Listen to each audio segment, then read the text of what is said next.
எப்பா கபிலா என்னப்பா சொல்கிற அப்படின்ற மாதிரி ஒரு விஷயம் நடக்குதுங்க. இப்போ மதராசி படத்தோட ஃபுல் ஃப்ளெஜ் ப்ரொமோஷனுக்கு நம்ம ஏஆர் முருகதாஸ் வந்து இறங்கியிருக்கிறாரு. யூடியூப் சேனலில் இன்ட்ரி கொடுக்குற இவர் ஒரு இன்ஃபர்மேஷன் கொடுத்துருக்காரு. அதை பார்த்துட்டு ஃபேன்ஸ் எல்லாமே அடிச்சுக்கிற லெவலுக்கு ஆயிருக்குங்க. நம்ம எல்லாருக்குமே தெரியும் கஜினி படம் ஃபஸ்ட்டு சூர்யாவுக்கு முன்னாடி அஜித் தான் பண்ண வேண்டியது இருந்தது. அந்த படத்துக்கான 25 நிமிஷம் ஃபூட்டேஜ் ஆல்ரெடி அவங்க கிட்ட இருக்கான். ஸோ முருகதாஸ் அந்த படத்தை பற்றி சொல்லும் போது அஜித் தான் ஃபஸ்ட்டு இதில் நான் 6 பேக்ஸ் வைக்கிறேன் அப்படின்னு இனிஷியேட் பண்ணாராம். ஆனால் ஸ்டார்டிங்கில் சொல்லும் போது ஏஆர் முருகதாஸுக்கு 6 பேக்ஸ்னா என்ன அப்படின்னா ஒன்றும் தெரியலையே அப்படின்னு சொன்னாராம். அதுக்கு வந்து 6 பேக்ஸ் இப்படி தான் இருக்கும் அப்படின்னு சொல்லிட்டு அஜித் சொல்லியிருக்கிறாரு. நான் இதுக்கு ஒர்க் அவுட்டும் பண்ணுறேன் அப்படின்னு சொல்லியிருக்கிறாராம். ஸோ அஜித்தை வச்சு ஃப்ளாஷ்பேக் போர்ஷன்ஸ்லாம் ஃபஸ்ட்டு 25 நிமிஷத்துக்கு எடுத்துருக்காங்க.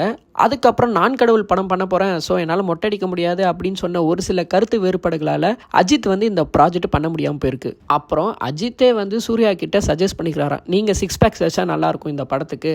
இதை கேட்ட அப்புறம் தான் நம்ம சூர்யா வந்து சரி ஓகே அப்படின்னு சொல்லி அதை பண்ண ஆரம்பிச்சிருக்கிறாரு. இது ஏஆர் முருகா சொன்ன அப்புறம் கூட நம்ம ஃபேன்ஸை அதை ஏற்றுக்க மாட்டுறாங்க. ஏன்னா ஃபஸ்ட்டு 6 பேக்ஸ் வச்சது வந்து எங்கால் தான் அப்படின்னு சொல்லி இன்னும் பேசிக்கிட்டே இருக்காங்க.